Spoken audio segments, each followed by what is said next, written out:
سيدنا مولانا محمد وعلى آله وصحبه وسلم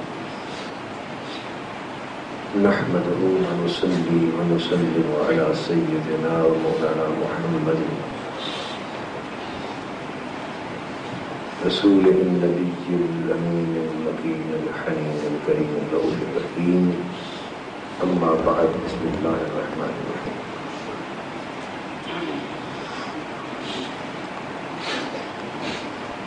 معزز خواتین و حضرات،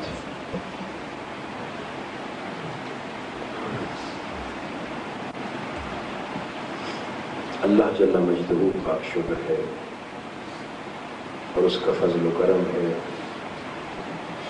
جس نے اپنے بے پایاں انعامات سے اور احسانات سے ہم سب کو نوازا ہے اور ہمیں تحریک منہاج القرآن، ادارہ منہاج القرآن کے ذریعے مصطفی انقلاب کا عظیم روحانی اور دینی اور انقلابی مشن عطا فرمایا اور اس مشن کی طفیل ہماری جھولیوں میں حضور نبی اکرم صلی اللہ تعالی علیہ وآلہ وسلم کی نالین پاک کی خیرات تھی۔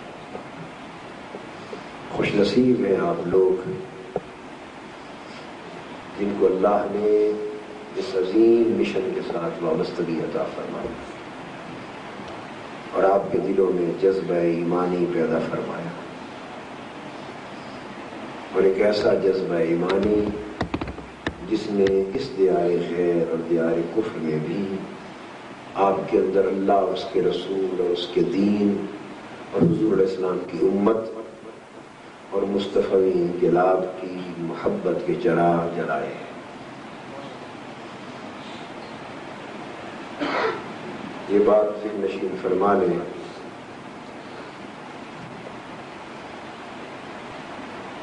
کہ ہمارا مشن نہ تو صرف دعوت اور تبلیغ کا مشن ہے اور نہ صرف تحریک و انقلاب کا مشن، بلکہ دعوت و تبلیغ اور تحریک و انقلاب کے تقاضے پورے کرنے کے ساتھ ساتھ ہماری ذمہ داری یہ ہے کہ ہم اپنے دلوں کے زنگ بھی اللہ کے ذکر کے ایک مال سے صاف کرتے ہیں اور ہر وقت توبہ اور استغفار کے ذریعے اللہ کے حضور پیش رہیں اور درود و سلام کے ذریعے ہر وقت حضور علیہ السلام کی بارگاہ اقدس میں اپنی نسبت کو قائم اور مضبوط رکھیں۔ اللہ جل مجدہ کے ساتھ اپنے تعلق بندگی کو اور حضور علیہ السلام کی ذات پاک سے اپنے تعلق غلامی کو نہ صرف زندہ و سلامت رکھیں بلکہ ہر وقت تازہ رکھیں، ہر وقت تازہ رکھیں۔ اور ہر وقت تازہ کیسے ہوتا ہے؟ جیسے کسی نے کہا ویلی نہ بو کچھ کرتی رہو اور خالی بھانڈا بھرتی رہو۔ ہر وقت اللہ کے ذکر کا تھوڑا تھوڑا نلکا چلاتے رہنے سے یہ پمپ ہے۔ ہر وقت اللہ کا ذکر جاری رہے، تھوڑا ہی صحیح، کیا بولیے؟ یہ چونکہ جلسہ اور خطاب نہیں ہے، کچھ چیزیں سمجھانا چاہتا ہوں اور دماغ کی راہ سے آپ کے اندر اور دل کی راہ سے بھی آپ کی روحوں تک پہنچانا چاہتا ہوں، اور دراصل ایک سبق ہے، یاد دہانی ہے جو یاد کرانا چاہتا ہوں۔ تمہارا مشن اس بات کا تقاضا کرتا ہے کہ جہاں ہم خارجی طور پر یعنی باہر اپنے مشن کو مضبوط کرنے، مستحکم کرنے اور مصطفی انقلاب کی اس تحریک کو آگے بڑھانے کے لیے کوشش کرتے رہتے ہیں، اور وہ کوشش کرنا لازم ہے. وہ کوشش کرنا اتنا لازم ہے کہ جتنا اپنے روزگار کے لیے کوشش کرنا، بلکہ اس سے بھی بڑھ کر. اس لیے کہ روزگار کی کوشش دنیا کے لیے ہے اور مصطفی انقلاب کی کوشش آخرت کے لیے. روزگار کی کوشش دنیا کے لیے، اور دنیا کی زندگی کتنی ہے؟ کسی کی 40 برس، کسی کی 50، 60، 70، 80، یہی ایوریج ہے نا. دنیا کی زندگی اس قدر ہے. ہم ملک و وطن چھوڑ کر یہاں آ کر آباد ہوئے، اس لیے نہ کہ ہماری دنیا اچھی بھی گزر جائے. دنیا کی زندگی بولیے اچھی بیت جائے، اسی لیے آئے گا، یا کسی اور مقصد سے کہ دنیا کی چند روزہ چند سالہ زندگی اچھی گزر جائے، اس لیے محنت کی، وطن چھوڑا. تو بات سمجھنے والی ہے کہ دنیا کی زندگی ہمیں اتنی عزیز ہے کہ ہم نے وطن بھی چھوڑ دیا، دور دیار خیر میں آباد ہوئے، اور یہاں آ کے آباد ہونا بھی اچھا لگا، چونکہ اس ذریعے سے دنیا کی زندگی سنور رہی ہے. اب ہمیں یہ دیکھنا ہوگا کہ جہاں دنیا کی زندگی کے لیے ہم نے وطن چھوڑا، تو آخرت کی زندگی کے لیے کیا کچھ چھوڑا ہے. آخرت کی زندگی کے لیے کیا چھوڑا ہے. اگر ہمیں آخرت کی زندگی کے لیے وطن چھوڑنے کو کہا جاتا تو ہم چھوڑتے. انصاف کی بات، انصاف کی بات. اللہ رسول کے لیے وطن چھوڑنے کو کہا جاتا تو ہم چھوڑتے نہ چھوڑتے. دنیا کے لیے چھوڑ دیے.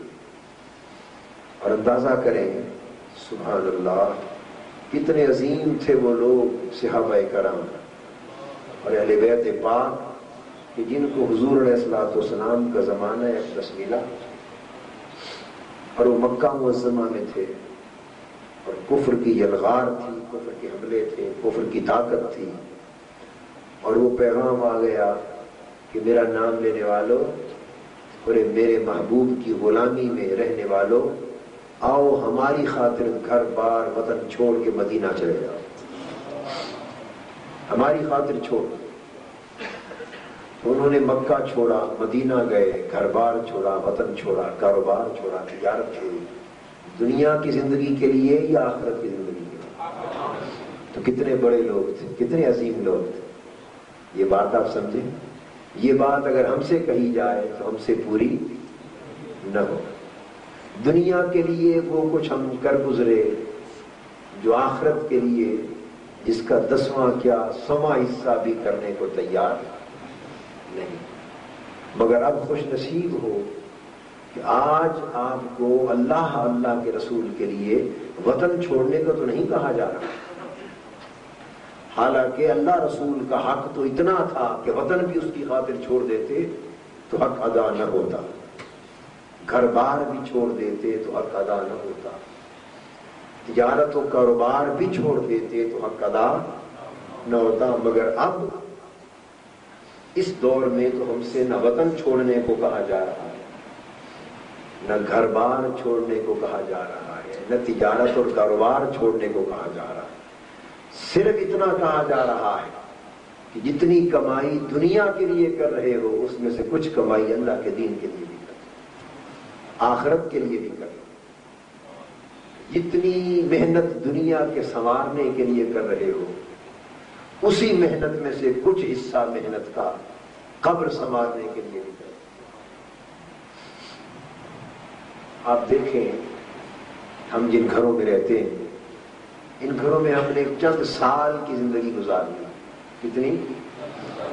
اس کو خوبصورت کرتے ہیں، وائٹ واش کرتے ہیں، انیمل کرتے ہیں، ڈسٹیمپر کرتے ہیں، اچھے کاغذ لگاتے ہیں، خوبصورت کرتے سجاتے ہیں اور روشن کرتے ہیں. اسے روشن کرتے ہیں، پھر فرنش کرتے ہیں تاکہ ہم نے چند سال یہاں رہنا ہے اور رہائش اچھی ہو. مگر ہمارے کان وہ آواز نہیں سن رہے، چھوڑ دیں اس کو. ہمارے کان وہ آواز نہیں سن رہے جو قبر دے رہی ہے. قبر آواز دے رہی ہے اور پکار پکار کے کہتی ہے بندے ادھر دیکھ، میں بھی تیرا گھر ہوں، میں بھی تیرا گھر ہوں. اور یہ گھر جسے تو سجا رہا ہے، روشن کر رہا ہے، تو نے بالآخر کچھ سالوں کے بعد چھوڑ کے میرے گھر آ کر آباد ہو. اور یہ جان لے کہ میں ایک تاریک گھر ہوں، مجھ میں روشنی نہیں. میرے پاس آنے سے پہلے روشنی کا انتظام کر کے لانا. قبر کہتی ہے میں گھر ہوں تیرا مگر تاریک ہوں، میرے اندر روشنی نہیں، اندھیرا کوٹھا ہے. میرے پاس آنے سے پہلے روشنی کا انتظام کر کے لانا. اگر آ گئے بغیر انتظام کے تو یہاں روشنی نہیں ملے گی. پھر روشنی، انتظام روشنی کا کر کے لانا.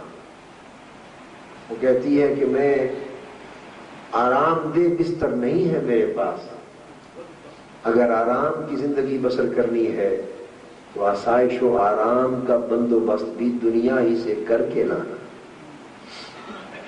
پھر میرے اندر کیڑے ہیں، پیپ ہے، بدبو اور تعفن ہے، اور صفائی کا کوئی انتظام نہیں میرے پاس. اگر اچھی زندگی گزارنی ہے تو یہ سارے انتظامات ساتھ کر کے لانا. اگر انتظام کر کے لاؤ گے تو میرا گھر جنت بن جائے. انتظام کے بغیر آؤ گے تو یہی گھر دوزخ بن جائے. ہمیں کبھی ہوا ہے فکر اس بات کا؟ جی ہم تو بھولے ہوئے، ہم تو بھولے ہوئے. جو بڑے ہیں وہ اپنے کاروبار میں مست ہیں، وہ دنیا کمانے میں مست ہیں، وہ اپنی دنیا سنوارنے میں مست ہیں. اور جو جوان ہیں وہ جوانی کی مستیوں میں مست ہیں، وہ عیش و آرام میں مست ہیں، دنیا کی جھوٹی چاہتوں میں اور مزوں میں مست ہیں. اور جو چھوٹے ہیں انہیں خبر دینے والا ہی کوئی نہیں کہ آگے کیا ہونے والا. وہ اپنے بڑوں کو دیکھ رہے ہیں کہ بڑے بھی بے پرواہ ہیں، شاید آگے مرنے کے بعد کچھ ہے ہی نہیں. چھوٹے اپنے جوان بھائیوں کو دیکھ رہے ہیں کہ وہ بھی مست ہیں. کوئی کلب کو جا رہا ہے، کوئی ناچ گانے میں مست ہے. ایمان سے کہیے اگر اس قبر کا حال ایک لمحے کے لیے آنکھوں کے سامنے آ جائے کہ وہاں کیا ہونے والا ہے تو کسی کی طبیعت کرے ناچ گانے کی طرف جائے؟ جی یہ دیوار ہے، اس کے پیچھے آپ نے جانا ہو اور وہاں بھیڑیا بیٹھا ہو کھانے کے لیے، یا کوئی گن لے کے کھڑا ہو آپ کو شوٹ کرنے کے لیے، یا آگ جل رہی ہو جس میں آپ کو اندازہ ہو جائے، کوئی بتائے کہ آپ کو گرا دیا جائے، یا سمندر ہو کوئی بتا دے اس میں آپ کو دھکا دے دیا جائے. تو جب تک تو دیوار ہے اور اس کے پیچھے کیا ہے دکھائی نہیں دے رہا، آپ مست ہیں، الست ہیں، بے پرواہ ہیں. پر اگر آپ کو دیوار کے پیچھے جو عنقریب آگے کچھ لمحوں کے بعد ہونے والا ہے دکھا دیا جائے تو بتائیے کہ سکون کی نیند بھی آئے گی؟ آئے گی نیند؟ حضور علیہ السلام نے فرمایا لوگوں اگر تمہیں وہ کچھ معلوم ہو جائے جو میں جانتا ہوں تو تم ہنسنا چھوڑ دو. اگر تمہیں وہ کچھ معلوم ہو جائے جو میں جانتا ہوں تو تم ہنسنا چھوڑ دو. تمہارا ہنسنا کم ہو جائے اور تمہارا رونا زیادہ ہو جائے. اگر تمہیں وہ کچھ معلوم ہو جائے جو مجھے معلوم ہے. ایک حدیث پاک میں آتا ہے حضور علیہ السلام نے فرمایا لوگوں جو کچھ میں دیکھ رہا ہوں اگر تمہیں دکھائی دے تو تم سے تمہارے بستر چھوٹ جائیں. جو میری نگاہیں دیکھ رہی اگر تم دیکھنے لگو تو تم سے تمہارے بستر چھوٹ جائے اور تم جنگلوں کی طرف بھاگ جاؤ، شہروں اور آبادیوں میں تمہارے جی نہ لگے. تمہیں یہ معلوم ہو جائے جو میں جانتا ہوں تو تمہارا سکھ اور چین تمہاری زندگی سے چھن جائے.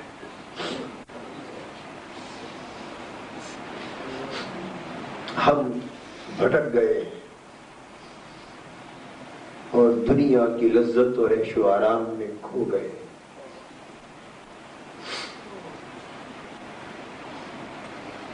حضرت یحییٰ علیہ السلام، حضرت زکریا علیہ السلام نے اللہ پاک کی بارگاہ سے دعا کی تھی، اے مولا مجھے بیٹا عطا فرما. پھر اللہ پاک نے آپ کی دعا قبول کر لی. اور دعا کہاں کی تھی؟ حضرت مریم کے حجرے میں. حضرت مریم کے حجرے میں جو ان کی زیر کفالت اور زیر پرورش تھی. اور کب کی تھی؟ جب انہیں کمرے میں چھوڑ کے جاتے، تالا لگا کے واپس آتے تو بند کمرے میں موسم اور بے موسم پھلوں کے انبار پڑے ہوتے. ایک روز پوچھا، یا مریم انا لک ھذا؟ قالت هو من عند اللہ ان اللہ یرزق من یشاء بغیر حساب. ایک روز آپ نے پوچھا، مریم یہ بے موسم پھل اور اعلیٰ اعلیٰ پھل کہاں سے تیرے پاس آ جاتے ہیں؟ فرمانے لگی، وہ میرے پاس اللہ کی بارگاہ سے آتے ہیں اور اللہ جسے چاہتا ہے بے حساب رزق سے نوازتا. ہنالک دعا زکریا ربہ. وہاں حضرت زکریا علیہ السلام کھڑے ہو گئے اور اللہ کے حضور دعا کی کہ مولا بڑھاپا مجھ پر آ گیا، بڑھاپا مجھ پر آ گئے. اور سورہ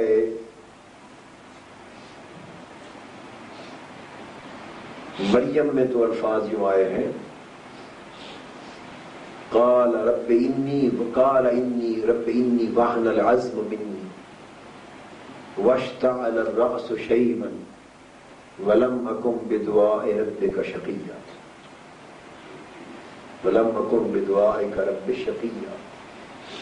عرض کیا، مولا انی وہن العزم منی، میری ہڈیاں کمزور ہو گئی. واشتعل الرأس شیبا، اور بڑھاپے کا شعلہ میرے سر سے نکل آیا، بال سفید. اور زندگی میں تیری بارگاہ میں جو بھی دعا کی ہے تو نے کبھی مایوس نہیں کی. تو اللہ پاک کی بارگاہ سے سورہ آل عمران میں بھی یہ دعا کی. اللہ پاک نے حضرت یحییٰ علیہ السلام کی بشارت دی، اور جب بشارت دی تو سورہ مریم میں فرمایا جو خاص قابل توجہ ہے بات، فرمایا حنانا من لدنا وزکاۃ وکان تقیا.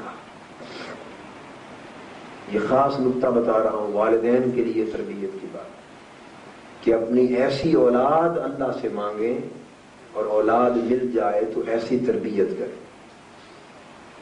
یا یحییٰ خذ الکتاب بقوہ وآتیناہ الحکم صبیا. یحییٰ علیہ السلام کو کتاب نصیب ہوئی، جو کتاب عیسیٰ علیہ السلام پر اتری تھی اسی کو پکڑ لینے کا حکم آ گیا، اس کتاب کی تعلیمات کو تھامنے کا حکم آیا. اور پھر فرمایا کہ ہم نے بچپن ہی میں انہیں حکمت عطا کی. وحنانا من لدنا، اور فرمایا وہ حضرت یحییٰ بچپن ہی سے اللہ پاک فرماتے ہیں کہ میری بڑی محبت اور ذوق و شوق رکھنے والا بچہ، وزکاتن، اور بڑا پاکیزہ خصلت تھا، وکان تقیہ، اور بڑا تقوی اور پرہیزگاری رکھنے والا. یہ نوجوان خاص طور پہ اور بچے نوٹ کر لیں یہ بات، خوبیاں بیان کی. فرمایا حنانم من لدن اللہ، ہماری طرف سے ان کو بڑا ذوق و شوق ملا تھا۔ وہ بچے جنہیں اللہ کی محبت کا ذوق ہو اور اللہ کی محبت کا شوق ہو اور خشیت الہی جن کے دلوں میں اللہ کا خوف ہو اور جن کا دل اللہ کی طرف راغب ہو، جن کا دل اللہ کی طرف راغب ہو، وہ خوش نصیب بچے۔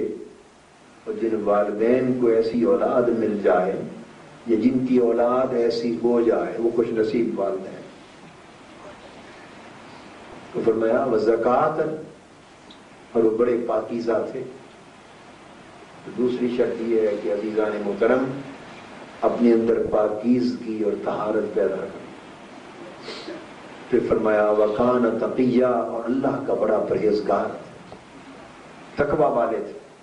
وبرم بوالدیہ، اور اپنے والدین کی بڑی خدمت کرنے والے اور والدین کی عزت، ادب، خدمت اور احترام کرنے والے اور حسن سلوک کرنے والے تھے۔ ولم یکن جبارا عصیا، اور وہ سخت اور سرکش اور گناہگار نہ تھے۔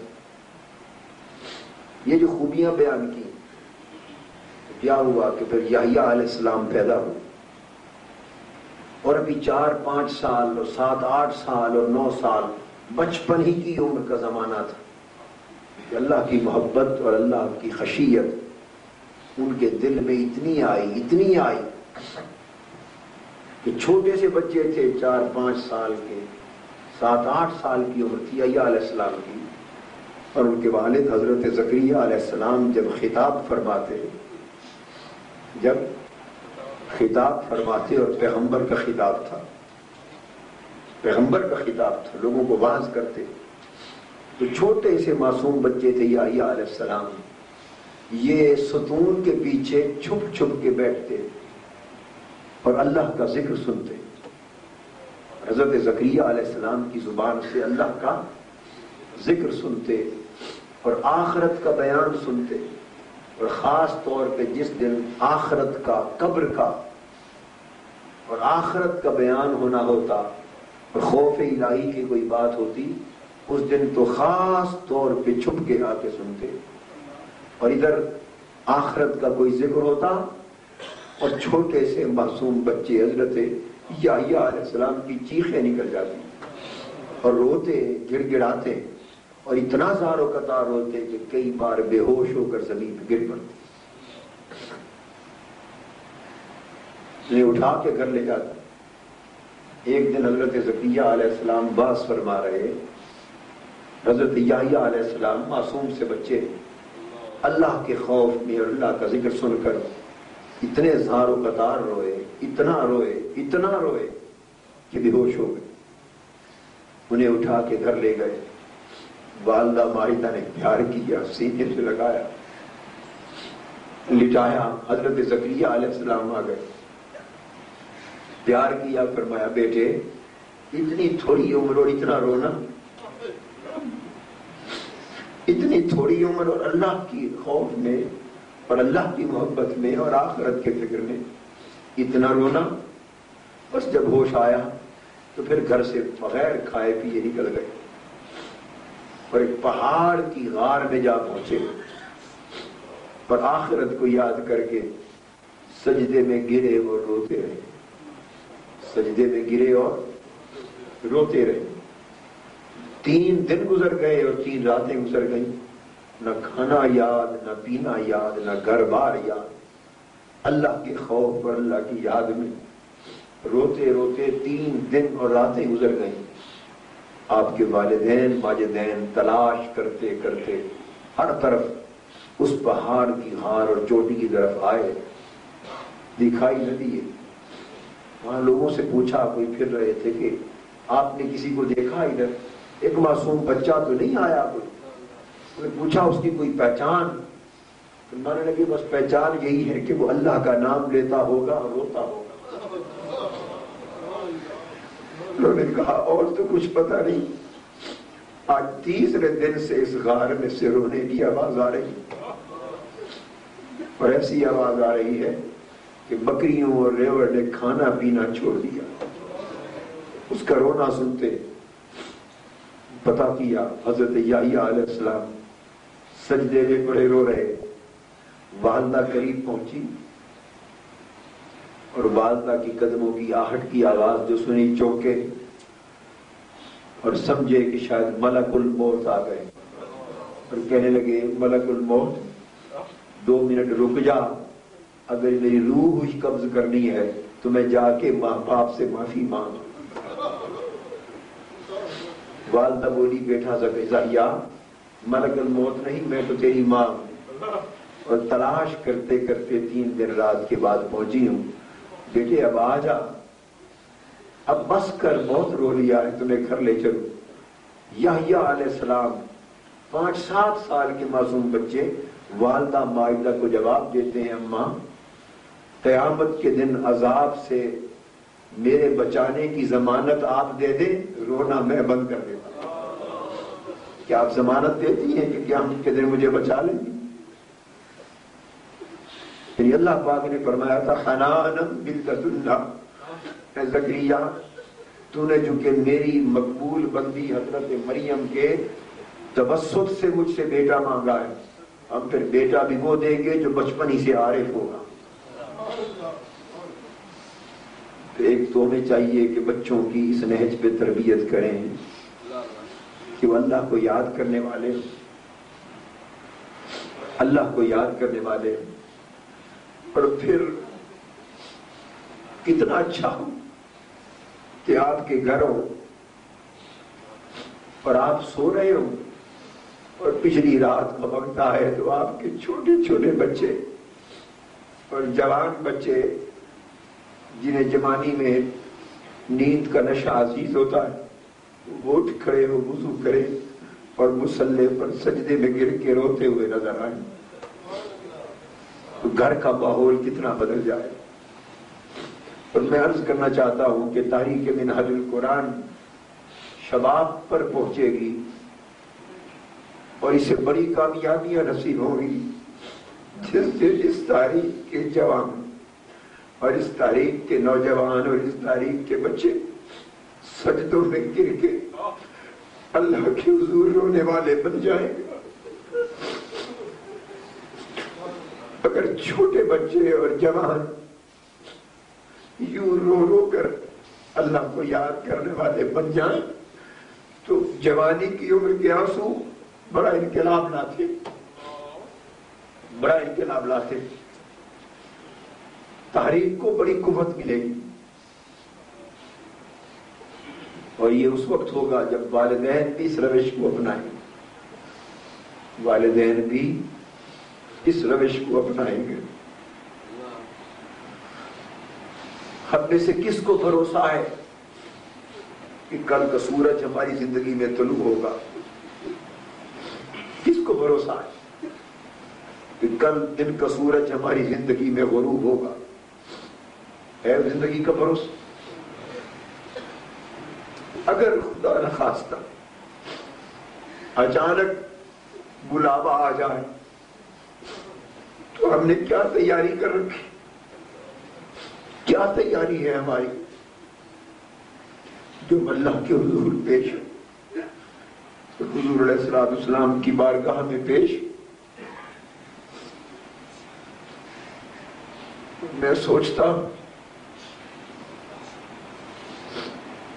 کہ میں تو تہی دامن ہوں، خدا جانے آپ کا حال کیا ہے، میں تو تہی دامن ہوں، جھولی خالی ہے،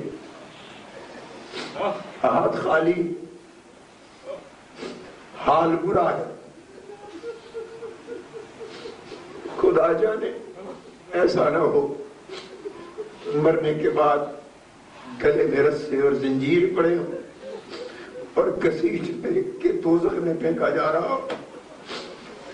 اس لیے میرا لالچ تو اتنا ہے اگر خود سے کچھ نہ بن پڑا تو کم سے کم اس تحریک کے وابستہ لوگ اور بالخصوص اس تحریک کے نوجوان، اگر چند نوجوان بھی جوانی میں اتنے سنبھل جائیں اور سنور جائیں اور ان کی زندگیوں کے حالات بدل جائیں اور انہیں رونے والی آنکھیں اور تڑپنے والے دل نصیب ہو جائیں تو کم سے کم اور کچھ نہ صحیح نہ تو عرض کر دوں گا مولا ان رونے والے جوانوں کے صدقے تجھ سے معافی مانگ،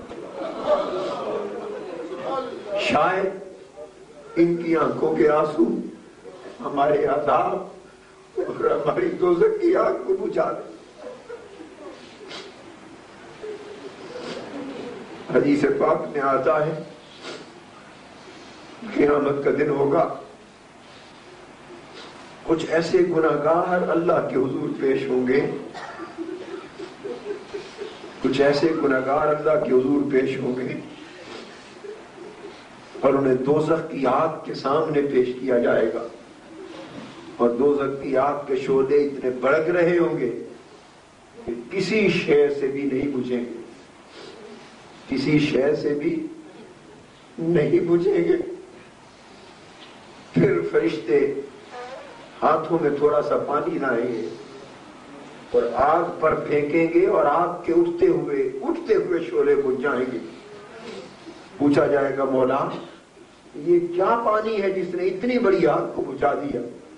ارشاد ہوگا یہ میرے گناہگار بندوں کے آنسو، میرے گناہگار بندوں کے آنسو، وہ آگ جو کسی عمل سے نہیں بجھتی وہ گناہگاروں کے آنسوؤں سے بجھتی۔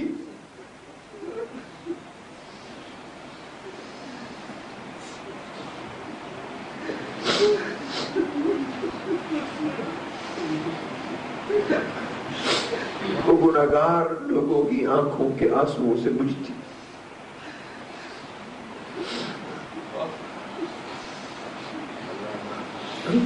اور پھر یہ بھی آتا ہے حدیث پاک میں جنت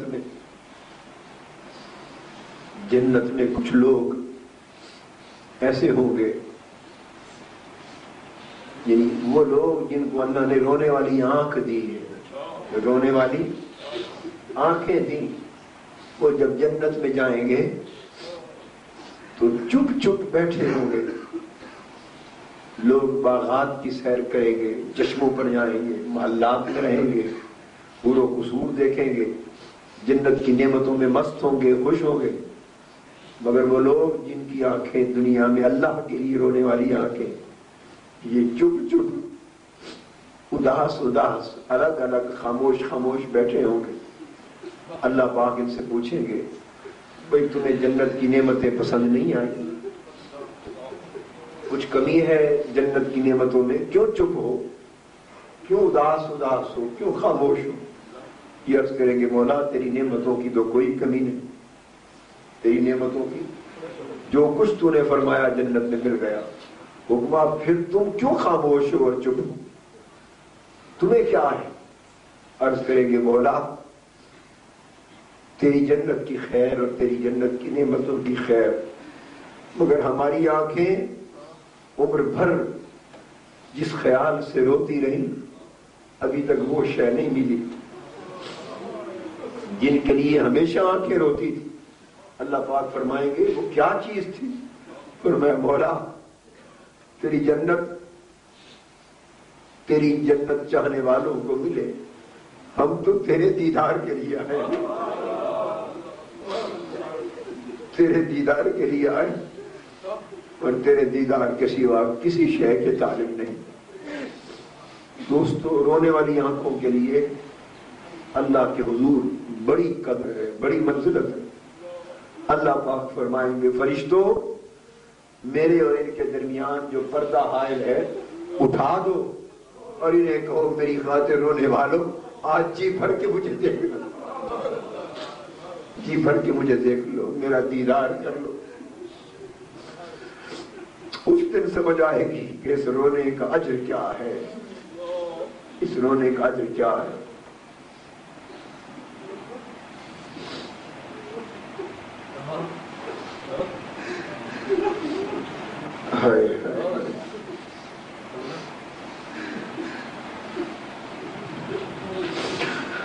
یوں ہی تو حضور علیہ الصلوۃ والسلام راتوں کی تنہائی میں کھڑے ہو کے کبھی سجدے میں کبھی قیام میں زار و قطار نہیں ہوتے۔ حدیث میں آتا ہے رات کی نماز پڑھتے اور یوں روتے کہ آپ کے سینہ اقدس سے رو رو کر ایسی آوازیں آتی جیسے ہنڈیا میں ابال کی آوازیں آتی، اور چشمان مقدس سے آنسو برستے جیسے برسات کی جھڑی ہوتی۔ اور ایسا بھی ہوا کہ بعض اوقات رو رو کر حضور علیہ الصلوۃ والسلام بے ہوش ہو کر زمین پہ آرام فرما، اتنا بھی ہو، اور اتنا قیام بھی کیا کہ قدمین شریفین، قدم مبارک متورم ہو گئے، سوج گئے۔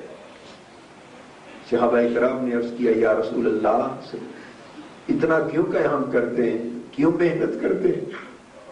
آپ تو بخشے ہوئے ہیں، اور آپ کی وجہ سے آپ کی گناہگار امت کی بھی بخشش ہونے والی، پھر اتنی محنت کیوں کرتے ہیں؟ آپ نے فرمایا افلا اکون عبدا شکورا، کیا میں اپنے اللہ کا شکر گزار بندہ نہ بنوں؟ دوستو، جس شکر گزار بندہ بننے کی فکر آقا کو اتنی تھی، کبھی ہم نے سوچا کہ ہم اس بندگی کے لیے کتنا تڑپتے، اس بندگی کو حاصل کرنے کے لیے کتنا پریشان، کتنا فکر مند ہے؟ ہمارا مشن در حقیقت اس بندگی کو اپنے اندر زندہ کرنے کا مشن ہے، اپنے اندر زندہ کرنے کا مشن، اللہ کی محبت میں اور آخرت میں رونے والی آنکھوں کا مشن، اللہ کی محبت میں تڑپنے والے دلوں کا مشن، اللہ اور اللہ کے رسول کے تعلق میں اپنے حال کو سنوارنے کا مشن۔ یہ نوجوانوں کی یوتھ لیگ ہے نا، یوتھ لیگ، کتنے نوجوان بیٹھے ہیں جو یوتھ لیگ کے ہیں؟ ہاتھ کھڑا کریں نا، چھوٹے چھوٹے نوجوان جو یوتھ لیگ میں، اور پھر اب آپ نے چھوٹے چھوٹے بچے بھی رفیق بنا، آپ لوگ ملا کریں، ہفتے میں مل بیٹھا کریں، ذکر کا حلقہ کیا کریں، اور ذکر کا حلقہ کر کے رویا کریں اللہ کی محبت میں۔ آپ کے آنسوؤں سے نہ صرف آپ کے والدین اور گھر والوں کی تقدیر بدلے گی، بلکہ حضور علیہ الصلوۃ والسلام کی پوری امت کی تقدیر بدلے گی۔ میرا ایمان ہے کہ اگر آقا کی امت کے جوان ہمارے مشن کے ذریعے ایسے جوان ہو گئے کہ وہ راتوں کو آنکھ باندھ کر اللہ کے حضور کھڑے ہونے لگے اور اللہ کی محبت میں رونے لگے اور ان کی آنکھیں برسنے لگی، تو پھر دنیا کی کوئی طاقت ہماری مشن کی راہ میں رکاوٹ نہیں بن سکتی۔ یہ بہت بڑی طاقت ہے، بہت بڑی قوت۔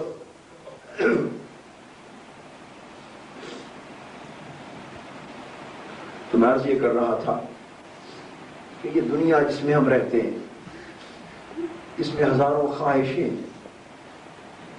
مال دولت کی طلب ہے، پھر وہ حرص بن جاتا ہے، پھر جاہ و منصب کی طلب ہے، حرص بن جاتا ہے، پھر معاشرہ ہے، اس میں نفسانی خواہشات ہیں، نفسانی بہکاوے، شہوتیں، گندا ماحول ہے، شیطان کے حملے، نفس کے حملے، دنیا کے حملے، دل کے خطرات کے حملے، ایک طوفان ہے جس میں بدی، برائی اور گناہ کی لہریں ہر وقت ڈبو لینے کو اٹھی ہوئی، ہر وقت ہمیں ڈبو لینے کو بکھری ہوئی، اور پھر اس ماحول سے جتنے برے اثرات ہم قبول کرتے، وہ زنگ بن کر، میل کچیل بن کر، سیاہی بن کر ہمارے دلوں کو تاریک کرتے چلے جاتے، زنگ آلود کرتے چلے جاتے۔ ہم ظاہراً محنت کریں مشن کے لیے، نیکی کے لیے، جتنا بھی کریں اسے اجر اور ثواب تو ہوگا، مگر لازم ہے کہ ہم دلوں کے زنگ بھی ساتھ ساتھ دھوتے جائیں، دلوں کی تاریکی اور سیاہی بھی ساتھ ساتھ دھوئیں، اور دلوں کی ظلمتیں بھی ساتھ ساتھ دور کریں، اور اور یہ ظلمتیں دور ہوں گی، زنگ دور ہوں گے، تاریکی دور ہوگی اللہ کے ذکر سے، توبہ اور استغفار سے، اور عبادت سے، اور سجدوں سے، اور قرآن مجید کی تلاوت سے، اور نفلی روزے رکھنے سے۔ رمضان مبارک روزوں کا مہینہ تو سال کے بعد آتا ہے، مگر نفلی روزوں کی کوئی قید نہیں۔ نفلی روزے میں بڑی حکمت ہے، نفلی روزے میں بڑی برکت۔ تو کبھی کبھار روزہ رکھنے سے، اور ہو سکے تو پیر کے دن، چونکہ حضور علیہ السلام کی ولادت کا بھی دن ہے، اور آپ نے سیدنا ابو ہریرہ رضی اللہ تعالیٰ عنہ سے فرمایا بھی تھا کہ ابو ہریرہ پیر کو روزہ رکھا کرو، اس دن میری ولادت ہوئی تھی۔ تو کبھی کبھی روزہ رکھا کر لیا، کبھی حلقہ ذکر قائم کر لیا جمعرات کو، یا اگر ہفتہ اتوار کی چھٹی ہوتی ہے تو جمعے کی دن گزار کے شام اگلا دن چھٹی کا 2 گھنٹے 2.5 گھنٹے ہفتے میں ایک رات جاگ لیا کریں، کچھ عبادت کر لیا کریں، کچھ نوافل کر لیا کریں۔ یہ آپ کا ہفتے کے بعد ویکلی ریفریشر کورس ہوگا۔ ویکلی، جس طرح لوگ ویکینڈ پہ ریکریشن کے لیے باہر جاتے ہیں، سیر و تفریح کے لیے جاتے ہیں، کیا مطلب ہوتا ہے؟ مطلب یہ کہ پورا ہفتہ بھرپور کام کاج کر کے تھک جاتے ہیں، ویکینڈ پہ جانا گویا ریلیکس کرنا ہے، تھکن دور ہوتی ہے اور پھر تر و تازہ ہو کر آتے ہیں۔ تو جس طرح جسموں کو بہتر کام کرنے کے لیے تر و تازگی درکار ہے، اس طرح روحوں کو بھی تر و تازگی درکار ہے۔ جسموں کی تر و تازگی آؤٹنگ سے ہے، کنٹری سائیڈ میں جانے سے ہے، ریلیکس کرنے سے ہے، اور روحوں کی تازگی اللہ کے لیے رونے سے ہے، سجدوں سے ہے، عبادت سے ہے، ذکر سے۔ رات کے چند لمحے اگر اللہ کی عبادت اور اللہ کی یاد میں اور قرآن مجید کی تلاوت میں بسر ہو جائے، اور قرآن مجید کی تلاوت بھی محبت کے ساتھ، کیا؟ محبت کے ساتھ۔ ہم روٹین میں پڑھتے ہیں مگر اس سے کیف حاصل نہیں ہوتا۔ قرآن مجید کی تلاوت کرتے ہیں مگر کیف حاصل نہیں ہوتا نا، بھائی ہوئی رسم ہے پڑھنے کی، تلاوت کرتے ہیں، نہیں، اس سے کیف حاصل کریں۔ اور وہ کیسے ہوگا؟ ایک تصور آپ کو سمجھاتا ہوں، ایک تصور سمجھاتا ہوں۔ وہ تصور یہ کہ آپ چاہیں کہ اللہ پاک سے تعلق پیدا ہو، چاہتے ہیں نا، تو کیسے پیدا ہو؟ اس کی ایک صورت عرض کرنا ہو، ایک صورت۔ یہ قرآن مجید کی آیات جو ہے کس کا کلام ہے؟ آپ کا کوئی بڑا ہی محبوب دوست ہو، پیارا دوست ہو، بہت ہی محبت ہو آپ کو اپنے کسی دوست سے، بھائی سے، گہرا تعلق ہو، اور وہ آپ کو خط لکھے، اور ایک ایسا شخص خط لکھے جس کے ساتھ رسمی تعلق ہے، کوئی محبت نہیں ہے، تو دونوں خط آپ کو ملیں، تو کیا دونوں خطوں کا پڑھنا برابر ہوتا ہے؟ جواب دینا۔ دونوں خط آپ یکساں تعلق سے پڑھتے ہیں؟ نہیں۔ جو ایسے شخص کا خط ہے جس سے کوئی قلبی محبت نہیں، اسے آپ روٹین میں پڑھ جاتے ہیں، تیزی سے پڑھ جاتے ہیں روٹین میں، اور پڑھ گئے، کچھ ذہن میں رہا، کچھ بھول گئے۔ جس سے قلبی تعلق نہ ہو اس کا خط جس طرح روٹین میں پڑھ جاتے ہیں، ہم قرآن مجید کو اس طرح پڑھتے ہیں جیسے اللہ سے کوئی تعلق ہی نہیں۔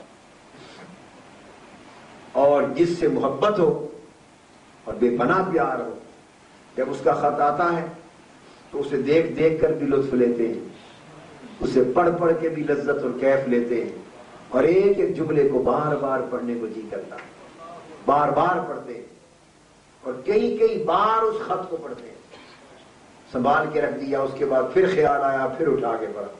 تو ایسا کرتے ہیں نا، کئی کئی بار پڑھتے ہیں، تو اس خط کے صفحات سے، اس کی عبارتوں سے، اس کے جملوں سے، اس کے حروف سے، اس کی ایک ایک چیز سے محبت ہوتی ہے۔ کیوں؟ کہ محبوب دوست کا جو خط، جتنا پیار ہوگا اتنا اس خط سے بھی الفت ہوگی۔ آپ یہ ذہن میں رکھ لیں کہ اس قرآن مجید کی 2 نسبتیں ہیں۔ بولیے کتنی؟ ایک تو یہ نسبت ہے کہ اس کی شان کے لائق گویا یہ اللہ کے اس محبوب حقیقی کے خط ہیں جو اس نے جبرائیل امین کے ذریعے حضور علیہ السلام کی طرف بھیجے، جو اس نے حضور علیہ السلام کی طرف بھیجے۔ یہ اللہ کا کلام ہے، میں اس کو محض تمثیلاً خط سے تعبیر کر رہا ہوں، کوئی لکھا ہوا تو نہیں اتارا، مگر یہ اللہ کا کلام ہے۔ ذالک الکتاب، یہ اللہ کی کتاب ہے، یہ اللہ کے خط ہیں جو اس نے بڑے پیار سے اپنے جبرائیل امین کے ذریعے اپنے محبوب کی طرف بھیجے۔ اور 23 برس یہ خط یوں سمجھ لیں گویا یہ کلام اور یہ خط 23 برس حضور علیہ السلام کی طرف آتے رہے اور آپ کے قلب اطہر میں سنبھالے جاتے رہے، دل مبارک میں، اور پھر اس کے بعد یہ حضور علیہ السلام کی زبان اقدس سے ادا ہوتے رہے اور یہ کلام صحابہ کرام سنتے رہے۔ تو گویا قرآن مجید کی یہ آیات، یہی جملے، یہی آیتیں، یہی لفظ، یہی حرف اور یہی آواز، یہ وہ ہے جو اللہ پاک کی زبان اقدس سے چلی اور جس کو جبرائیل امین سنبھال کے لائے اور حضور علیہ السلام کے قلب اطہر اور دل مبارک پر اترا، اور پھر حضور علیہ السلام کی میٹھی میٹھی زبان اور پیارے پیارے لبوں سے ادا ہوا، اور بغیر کسی رد و بدل کے، ایک حرف کی تبدیلی کے بغیر وہ آج قرآن مجید کی شکل میں ہمارے سامنے ہے۔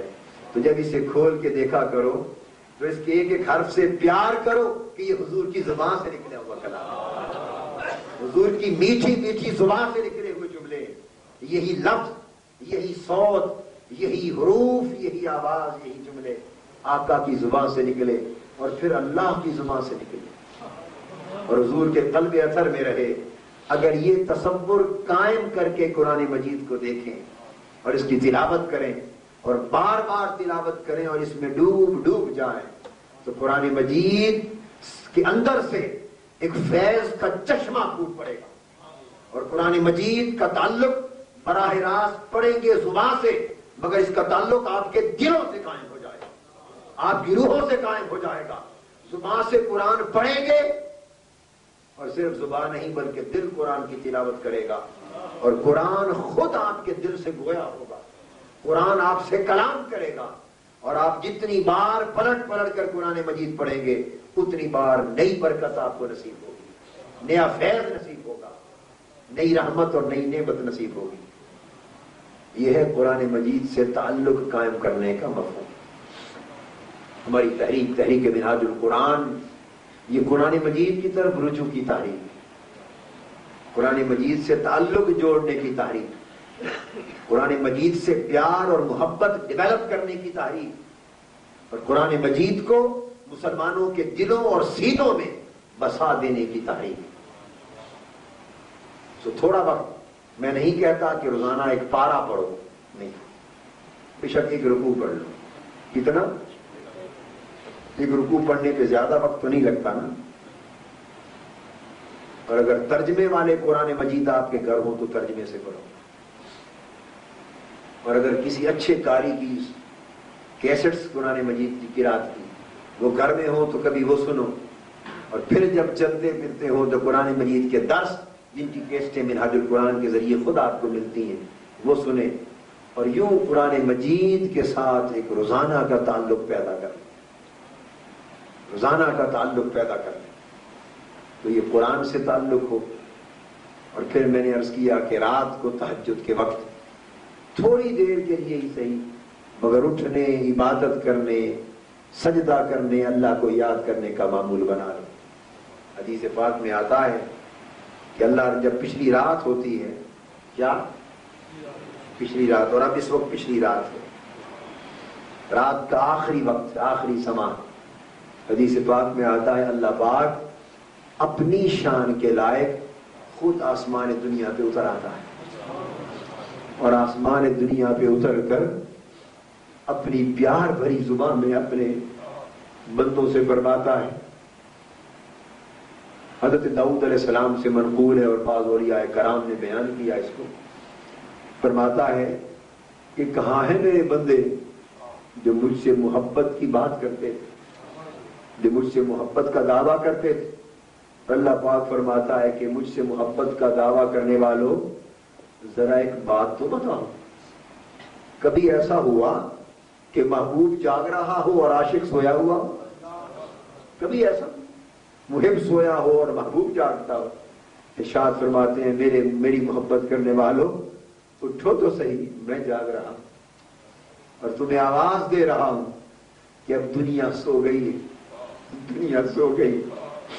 لوگ اپنے نرم نرم بستروں میں چلے گئے.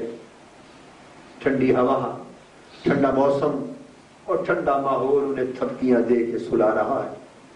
وہ آرام کی نیند میں مشغول ہیں اور میں جاگ کر تمہیں بلا رہا ہوں میرے بندو، یہ وقت اچھا وقت ہے، دنیا سو رہی ہے، اٹھو اور میری بارگاہ میں سجدہ کرو اور میرے ساتھ پیار کے 2 کلمے بول لو. اس وقت فرماتا ہے کوئی مجھ سے مانگنے والا؟ میں دینا چاہتا ہوں. ہے کوئی لینے والا؟ مجھ سے لے لے. ہے کوئی مانگنے والا؟ وہ مانگے اور میں عطا کر دوں. ہے مجھ سے کوئی بخشش و مغفرت کا سوال کرنے والا؟ وہ بخشش و مغفرت مانگے اور میں اپنی بخشش سے اس کی جھولیاں بھر دوں. ہے میرے خزانے سے کوئی رحمت کا سوال کرنے والا؟ وہ جھولی پھیلائے اور میں اپنی رحمت کے خزانے سے اس کی جھولی بھر دوں. اس وقت پچھلی رات کا اٹھنا چند لمحوں کے لیے دن بھر کی محنت سے زیادہ کام آتا، دن بھر کی محنت سے زیادہ کام آتا. میں یہ عرض کرنا چاہتا ہوں کہ آپ رات کو چند لمحوں کا اٹھنا، اللہ کی عبادت کرنا، یہ تحریک منہاج القرآن کا شعار بنا لیں. تحریک منہاج القرآن کا بولیے شعار بنا لیں. اور میں یہ بھی بتا دوں، اگر آپ کی رات اچھی گزرنی شروع ہو جائے تو دن کبھی برا نہیں ہو. رات اچھی ہو جائے تو دن کبھی برا نہیں ہوگا. بھلا یہ بتاؤ، جو آنکھ رات کو اللہ کے لیے روئے وہ دن کو کسی ایسی چیز کو تک سکے گی جس کو تکنے سے اللہ ناراض؟ جی، جو رات کو اللہ کے حضور روئے وہ دن کو ایسی چیزوں کو تکے گی جسے تکنے سے اللہ ناراض؟ اس آنکھ کو حیا ہوگا کہ اب میں غلط سمت اٹھ رہی ہوں، رات کو اللہ کے حضور پھر میں نے رونا. اللہ پاک اس آنکھ کی حفاظت فرما لیتے، اس دل کی حفاظت فرما لیتے. اور پھر یہ بھی دیکھو، ہم بولتے ہیں، کبھی جھوٹ بولتے ہیں، کبھی ایک دوسرے کی غیبت کرتے ہیں، ایک دوسرے کو برا بھلا کہتے ہیں، زیادتی کے کلمات بولتے ہیں اور اسی زبان سے اللہ کا ذکر بھی کرتے ہیں. نتیجہ کیا ہوتا ہے کہ وہ برکت ختم ہو جاتی، وہ قبولیت ختم ہو جاتی، وہ قبولیت ختم ہو جاتی. اس لیے لازم ہے کہ ہم اپنی زبانوں کو بھی پاک کریں، ہماری زبانیں پاک ہو جائیں اور ہمیں ہر وقت یہ خیال رہے کہ ہم جب نماز میں کھڑے ہوتے ہیں اس زبان سے کہتے ہیں اللہ اکبر، اس زبان سے کہتے ہیں سبحان ربی العظیم، سبحان ربی الاعلی.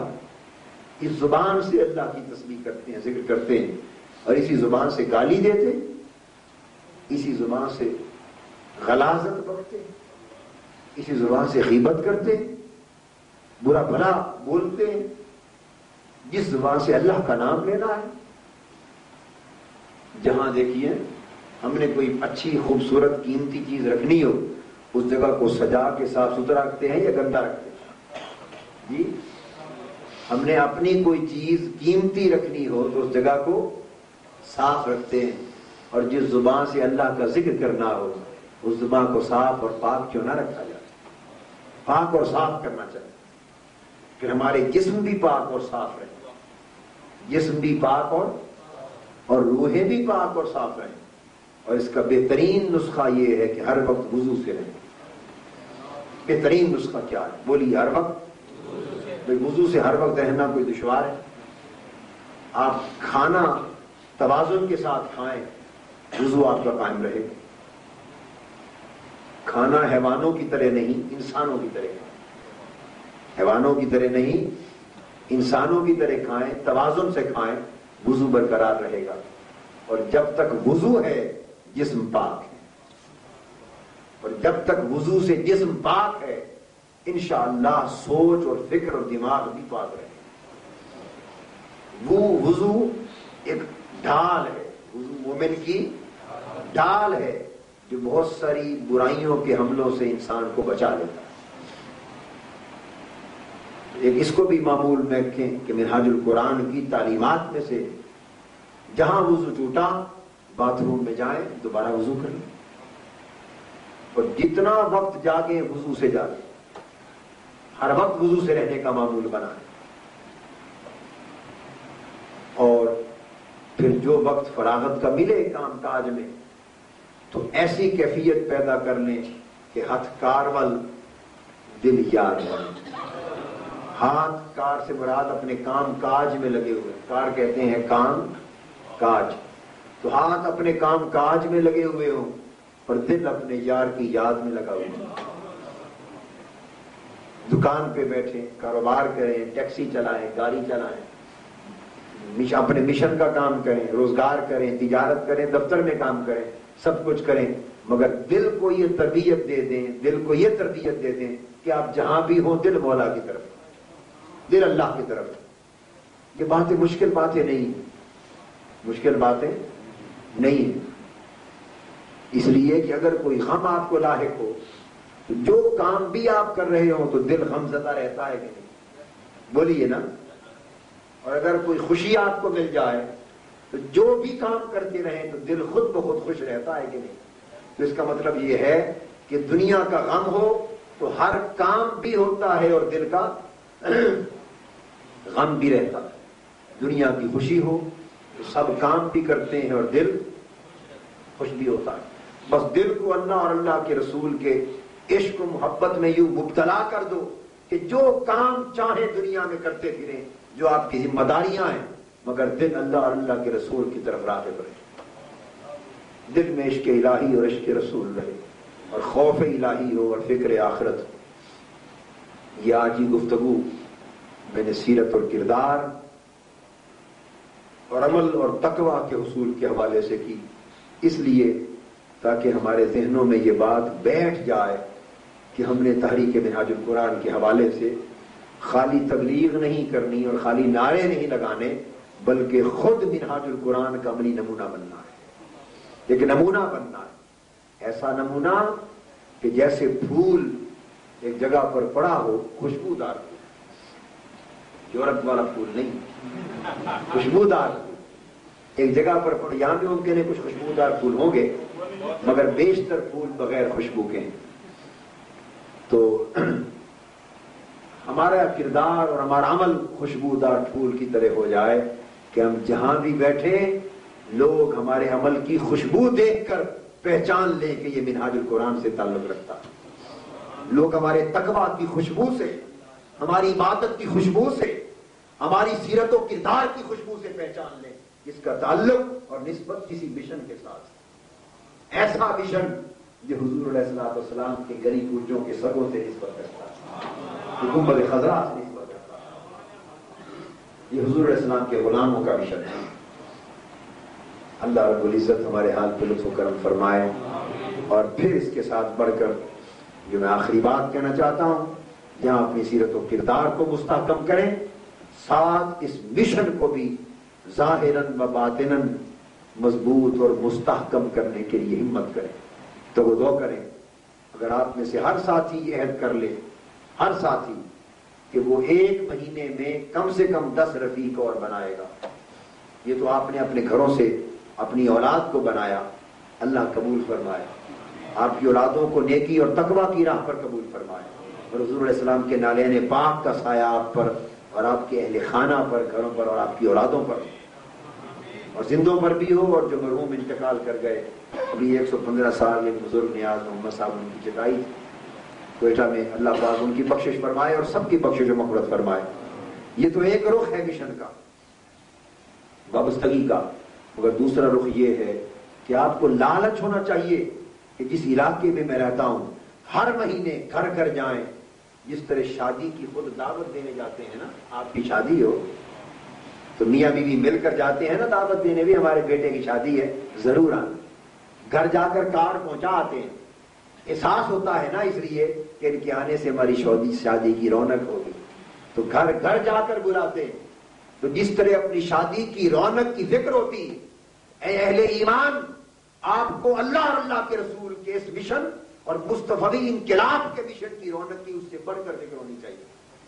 گھر گھر جائیں اور لوگوں کو پرسنلی جا کے دعوت دیا کریں، اور یہ ٹارگٹ بنائیں کہ ہر مہینے 10 رفیق اور پیدا کریں، اور ہر مہینے اور کچھ نہیں تو کم سے کم ایک یا دو لائف ممبر اور پیدا کریں۔